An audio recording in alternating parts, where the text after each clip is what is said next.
नमस्कार दोस्तों, आज हम पढ़ेंगे regulating act 1773।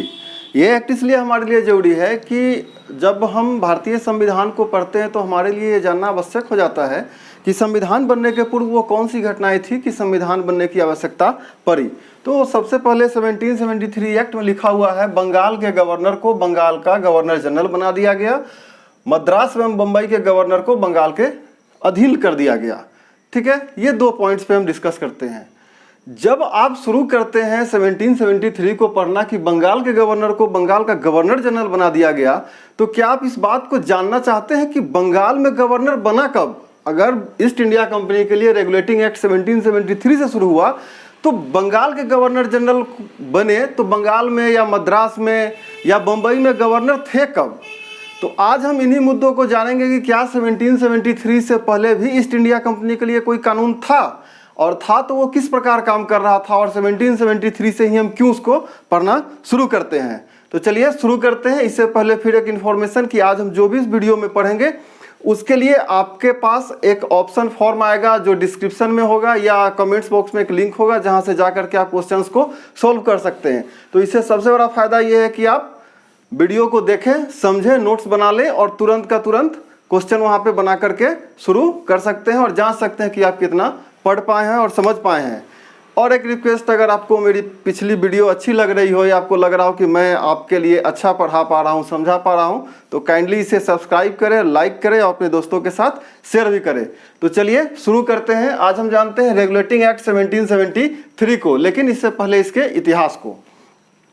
East India company जब व्यापार करने के लिए कुछ इंग्लैंड के व्यापारी वर्ग जब आपस में जुड़ करके ईस्ट इंडिया कंपनी नामक एक संस्था बनाते हैं तो 1600 ईस्वी में, ठीक है, 1600 ईस्वी में इंग्लैंड की महारानी तदेन जो एलिजाबेथ थी उनको एक राजलेख यानी चार्टर दिया जाता है कि आप पूर्वी देशों के साथ व्यापार कर सकते हैं।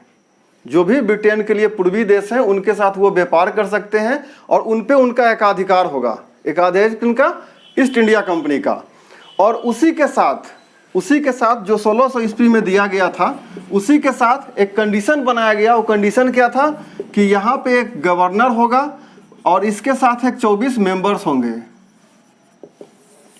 ये 1600 के जो चार्टर एक्ट था जो ईस्ट इंडिया कंपनी को दिया गया था, उसी में ये डाल दिया गया था कि गवर्नर होंगे और गवर्नर के साथ 24 मेंबर्स होंगे। तो अब आप समझे, ये गवर्नर इसलिए था कि ईस्ट इंडिया कंपनी को गवर्न किया जा सके और उसके साथ उनके 24 मेंबर्स भी थे। अब लेकिन ये जो गवर्नर और गवर्नर के जो मेंबर्स थे, जिनको आप काउंसिल कह सकते हैं, इनके पास सारी शक्ति दी गई थी लेकिन विधायी शक्ति नहीं थी। विधायी मतलब कि लेजिस्लेटिव लॉ बनाने की शक्ति बहुत सीमित थी। इनको लॉ के लिए जब भी कोई जरूरत पड़ता था तो वो ब्रिटेन से ही संपर्क करना पड़ता था और वहाँ की संसद जो डिसाइड करती थी उसके तहत ही इस पर काम होता था। तो जब ईस्ट इंडिया कंपनी यहाँ आई और अपना काम शुरू की तो आप जानते हैं कि सूरत में उनका पहला केंद्र या कारखाना खुला जो कि जहांगीर से उनको दिया गया था। और उस कुछ समय के बाद वो मुंबई, मद्रास और कलकत्ता इन जगहों पे भी अपना फैक्ट्री स्थापित किए थे और इसी जगह को वो लोग प्रेसिडेंसी नगर कहना शुरू कर दिए। ठीक है, ये 3 जगह थे जहां पे कि इसको प्रेसिडेंसी नगर कहा जाने लगा। तो इसके बाद ये 1600 तक की कहानी थी। 1600 में जो ईस्ट इंडिया कंपनी को दिया गया अधिकार उसके ऊपर था। इसके बाद जो एक रिवोल्यूशनरी कहें कि राजलेख या चार्टर एक्ट आया था वो था 1726 का। 1726 के जो चार्टर एक्ट था वो जो अभी हम बात किए हैं, कलकत्ता, बॉम्बे और मद्रास, यहाँ पे जो प्रेसिडेंसी नगर थी जिसके लिए अभी हम बात कर रहे थे कि कानून बनाने की शक्ति कम थी, तो यहाँ पे इन लोगों को कानून बनाने की शक्ति दे दी गई थी। वो है बोर्ड ऑफ डायरेक्टर्स के द्वारा। 1726 में ही बोर्ड ऑफ डायरेक्टर्स के द्वारा, जो यहाँ पे अभी हम पढ़ेंगे 1773 में, तो ये बोर्ड ऑफ डायरेक्टर्स के द्वारा वो कानून बना सकते थे। पहले कानून ये कहाँ बनता था? इंग्लैंड में, और वो भी बोर्ड ऑफ डायरेक्टर्स के द्वारा ही बनाया जाता था और तब इंडिया में लाके उसे अप्रूव किया जाता था। इंडियंस उस पर काम करते थे। तो 1726 में ये कानून 1600 में नहीं दिया गया था अधिकार। 1726 में देने का रीजन ये था कि 1600 से 1726 लगभग 100 साल तक काम करने के बाद ईस्ट इंडिया कंपनी ने वहाँ पे जब अपना प्रस्ताव भेजा कि भाई आप जो यहाँ से कानून बनाते हैं, आप यहाँ बैठे बैठे इंडियन सिचुएशंस को नहीं समझ पा रहे हैं, तो ये कानून बनाने की शक्ति हमें दी जाए। तो इस प्रकार से इंग्लैंड के द्वारा बोर्ड ऑफ डायरेक्टर्स गठित किया गया और वही 1+24 वाली जो थी वो बोर्ड ऑफ डायरेक्टर्स गठित करके कानून बनाने की शक्ति यहाँ पे भारतीय ईस्ट इंडिया कंपनी को दे दिया गया और वो कानून बना के अपना काम करने लगे। लेकिन इस कानून की स्वीकृति जो board of directors east India company के कानून बनाते थे, इसकी स्वीकृति उन्हें ब्रिटेन से, इंग्लैंड से लेनी पड़ती थी। तो ये था 1726 था, यानी कि रेगुलेटिंग एक्ट 1773 से पहले का। ठीक है, अब ये समझिए कि 1757 में प्लासी का युद्ध जीता सिराजुद्दौला को हरा करके। 1763 का युद्ध आप जानते हैं बक्सर का, वो भी जीत लिए। तो ये युद्ध दोनों जीत लेने के बाद 1765 का वो समय, 1765 में आप इतिहास में पढ़े होंगे कि शाह आलम बंगाल, बिहार और उड़ीसा का जो दीवानी शक्ति था वो ईस्ट इंडिया कंपनी को ट्रांसफ़र कर दिया। दीवानी शक्ति ट्रांसफ़र करने का मतलब ये था कि अब वहाँ से राजस्व कहें या लगान कहें, भूमि कर कहें, उससे संबंधित जितना भी मामला था वो सीधा 1765 में ईस्ट इंडिया कंपनी को चला गया और ईस्ट इंडिया कंपनी अपने हिसाब से इस पे अब काम करना शुरू कर दिए। दरअसल विद्रोह यहाँ भी हुआ था, तो अब ये इतिहास का हिस्सा है। ईस्ट इंडिया कंपनी 1765 में ये पावर जब शाह आलम से ले लिया तो यहाँ पे अपना काम करने लगा। कहाँ पे था वो? बिहार, उड़ीसा और बंगाल, ये 3 जगह पे। और ये 1765 का ही समय है, 1765 का समय है, जिसे आप कह सकते हैं एंग्लो इंडियन। ये 1765 का जो समय है वो एंग्लो इंडियन के जो एंग्लो इंडियन का एज था उसके प्रवर्तन का काल था। प्रवर्तक का काल होने का मतलब कि यहाँ से ना उनका पीरियड चेंज हो रहा था, क्योंकि उनको पूरा का पूरा राइट मिल गया था, खासकर ये 3 बड़े हिस्सों में, जहाँ से कि वो अपना रेवेन्यू वगैरह जो भी था वो वसूल सकते थे और उसके हिसाब से अपने कंपनी का विस्तार कर रहे थे। तो वो 1765 का था। अब बेईमानी ऐसा नहीं है कि आज आधुनिक काल में आया है, उस समय भी था। जब ये दीवानी अधिकार मिल जाने के बाद अंग्रेज के ईस्ट इंडिया कंपनी के जो भी अधिकारी थे और कर्मचारी थे वो धीरे धीरे लालची होते चले गए। लालची होते चले गए कहने का तात्पर्य ये था कि कंपनी की जो लॉसेस थी वो बढ़ने लगी, या यूँ कहें कंपनी का प्रॉफिट घटने लगा और जो उसके अधिकारी कर्मचारी थे उनका प्रॉफिट बढ़ने लगा। धीरे धीरे कंपनी ऐसा हुआ कि लॉस की तरफ जाने लगी। और ब्रिटेन में भी इस बात को ध्यान में दिया जा रहा था कि जो भी अधिकारी कर्मचारी रिटायर होकर के वहाँ जा रहे थे, ब्रिटेन अपना घर वापस आ रहे थे, तो उनके पावर में खासकर रुपया पैसा उनके पास ज़्यादा बढ़ रहा था, धन संपत्ति की बढ़ोतरी ज़्यादा हो रही थी। तो ब्रिटिशर्स भी इस बात से चिंतित थे कि ऐसा क्या हो रहा है कि ईस्ट इंडिया कंपनी का प्रॉफिट घटते जा रहा है और वहाँ के अधिकारी कर्मचारी बढ़ते जा रहे हैं। इसी बीच में 1773 में ही, इस साल ही, ईस्ट इंडिया कंपनी चली गई इंग्लैंड और वहाँ से उन्होंने कर्ज मांगी सरकार से कि हमें कर्ज दीजिए, हमें कंपनी चलाना है वहाँ पे। ब्रिटिशर्स ने भी देखा कि कंपनी इतने सालों से वहाँ पे काम कर रही है और काम करने के बाद फ़ायदा कमा रही थी, अचानक ऐसा क्या हो गया। तो उन्होंने कहा कि कर्ज तो हम आपको दे देंगे, लेकिन आपको एक रेगुलेटिंग एक्ट के तहत रखा जाएगा। ठीक है, आप इंग्लिश में इस वर्ड को समझिए रेगुलेटर। वो रेगुलेटर जो फैन में होता है जहाँ से आप स्पीड कंट्रोल करते हैं, उसी वर्ड से रेगुलेटिंग वर्ड बना है। यानी कि अब ईस्ट इंडिया कंपनी के जो भी कार्य थे उसको ब्रिटिशर्स यानी ब्रिटिश की संसद रेगुलेट कर रही थी। ठीक है, चार्टर मतलब होता है अधिकार पत्र, कि आपको हम अधिकार दे रहे हैं, आप इस पे स्वतंत्र होकर काम कर सकते हैं। लेकिन रेगुलेटिंग का मतलब होता है कि आप मेरे कंट्रोल में रह करके, या आप जो काम करेंगे उसको हम इस टाइप से कंट्रोल करेंगे। तो वो था रेगुलेटिंग एक्ट 1773। उसका पहला प्रावधान था कि बंगाल के गवर्नर को, अभी हम लोग देखे थे 1726 में एक गवर्नर और 24 सदस्यीय जो सदस्य बनाया गया था, तो यहाँ पे बंगाल के गवर्नर को बंगाल का गवर्नर जनरल बना दिया गया। ठीक है, और चूंकि प्रेसिडेंसी नगर आपको याद होगा जहाँ पे मद्रास, बम्बई और बंगाल ऐड था 1757 के बाद जो 1765 का समय था जहाँ पे दीवानी अधिकार मिला, और 1757 से पहले अगर हम जाएं तो 1726 में जो प्रेसिडेंसी नगर बना था तो वहाँ भी गवर्नर थे। तो बंगाल के गवर्नर जनरल बना दिया गया, और मद्रास और बम्बई के जो गवर्नर थे वो बंगाल के गवर्नर जनरल के अंडर में आ गए। यानी कि बंगाल का जो गवर्नर था वो गवर्नर जनरल बनने के बाद 2 और प्रमुख शहरों का अधिकारी बन गया, पूर्ण का पूर्ण अधिकारी बन गया। उसी में चूंकि अब विधायी शक्ति भी दिया गया है 1726 में ही, तो होता क्या था कि यहाँ जो दंड देने का प्रावधान था उसके लिए फिर इंग्लैंड से अप्रूवल लेना पड़ता था। यहाँ पे दंड की घोषणा तो की जाती थी लेकिन अप्रूवल वहाँ से लिया जाता था।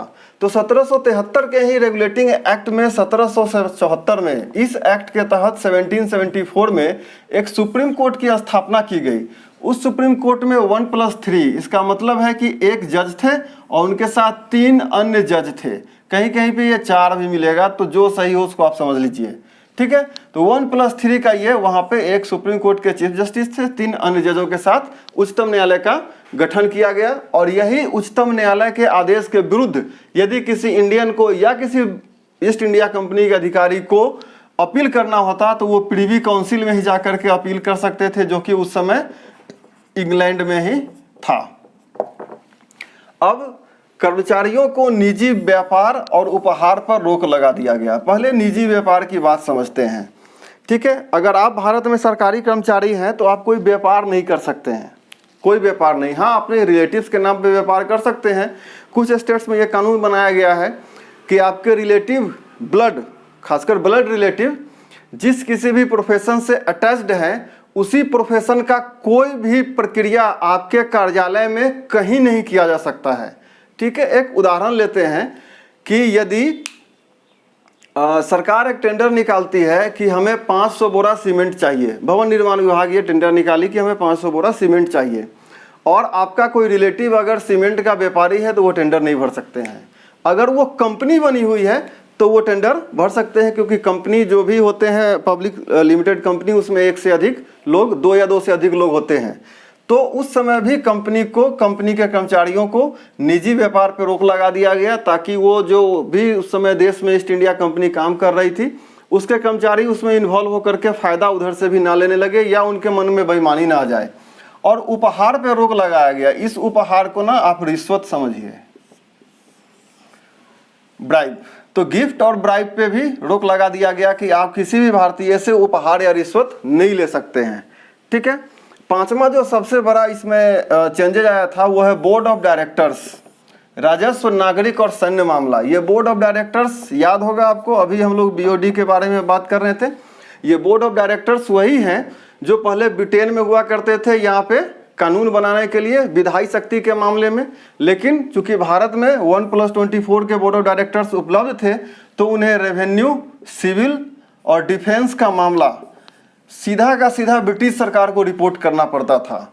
तो आप 1773 के रेगुलेटिंग एक्ट से एक चीज़ और समझ सकते हैं कि वो पहला समय था जब ब्रिटिश सरकार किसी भी कंपनी के, किसी भी नहीं, केवल ईस्ट इंडिया कंपनी के बारे में बात करें तो उनके रेवेन्यू का, उनका सिविल मामला और उनका डिफेंस का मामला का जो भी राइट्स था उसका वो वहाँ पे ऑब्जर्वेशन डायरेक्टली करने लगे। तो आप समझिए जब कोई एक कंपनी हो और उसका रेवेन्यू, उसका सिविल और उसका डिफेंस, ये तीनों मामला ले लिए तो कंपनी में बचा क्या? मार्केटिंग या सेल्स? वो रह गया ईस्ट इंडिया कंपनी के पास, और बाद में के जो मेजर पार्ट्स थे वो चला गया बीओडी के थ्रू, कहाँ पे? इंग्लैंड में। यानी कि ब्रिटेन के सरकार को कहें या ब्रिटेन के संसद को डायरेक्टली वहां पे रिपोर्ट करना पड़ता था। तो ये था रेगुलेटिंग एक्ट 1773 के प्रावधान। अब अगर हम इससे एक कदम आगे बढ़ें तो क्या इसके बाद भी कोई आया था? तो आप पढ़ते होंगे 1784 का रेगुलेटिंग एक्ट, ठीक है, 17 रेगुलेटिंग एक्ट। इस 1773 और 74 के बीच में भी क्या कोई रेगुलेटिंग एक्ट आया था? आपके पास 2 मिनट से भी कम समय है, आप सोच के बताइए।